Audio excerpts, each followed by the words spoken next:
Palang araw sa ating lahat mga kapatid.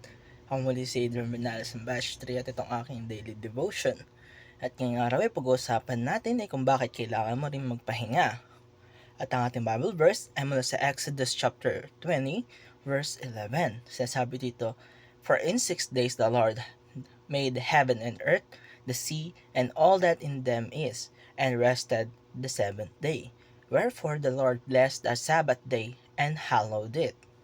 Mga kapatid, sa panahon natin ngayon, parang bihira na lamang ang marunong talagang magpahinga.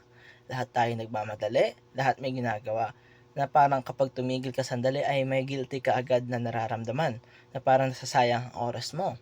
Pero dito sa ating verse ngayong araw, pinapakita dito na ang Diyos na ang pahinga ay hindi katamaran, kundi kabanalan. Ang konsepto ng 24-hour day ay nagtuturo na nilikha ng Diyos ang mundo sa 6 na literal na araw. At sa ikapitong araw, siya ay nagpahinga. Ibig sabihin ng yom o day ay isang normal na araw. May evening and morning. May simula at katapusan. Sa loob ng 6 na araw, ginawa ng Diyos ang lahat. Mula sa liwanag, langit, lupa, halaman, araw at buwan, mga hayop at hanggang sa mga tao.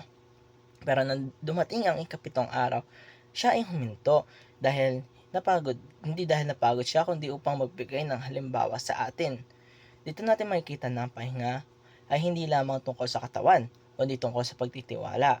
Pag tayo nakapagpapahinga, ay pinapakita natin na niniwala tayo na kahit hindi tayo kumikilos, ang Diyos ay patuloy na kumikilos sa ating mga buhay. At ngayon kapatid, ay meron tayong mga aplikasyon para sa ating buhay. Unang-una, I believe that God can do all things by His command. Sa 6 na araw pa lamang ay pinakita ng Diyos na kaya niyang likhain ang lahat sa pamagitan lang ng kanyang salita.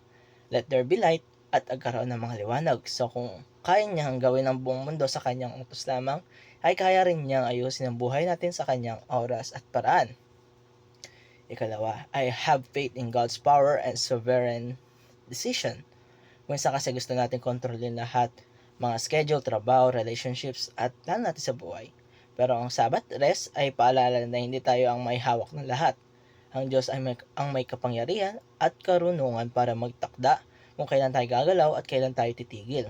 At ikatatlo, trust God's wisdom by taking a Sabbath regularly. Hindi lang ito tungkol sa physical rest, kundi sa spiritual rest din.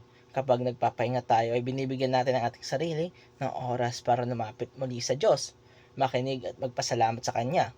Minsan kasi sa sobrang busy natin, nakakalimutan nating marinig ang boses ng Diyos. Kaya mga kapatid, ganito ka-importante na malaman natin na ang pahinga hindi katamaran kundi kabanalan. At dito nagtatapos ang aking daily devotion. Maraming salamat sa panonood.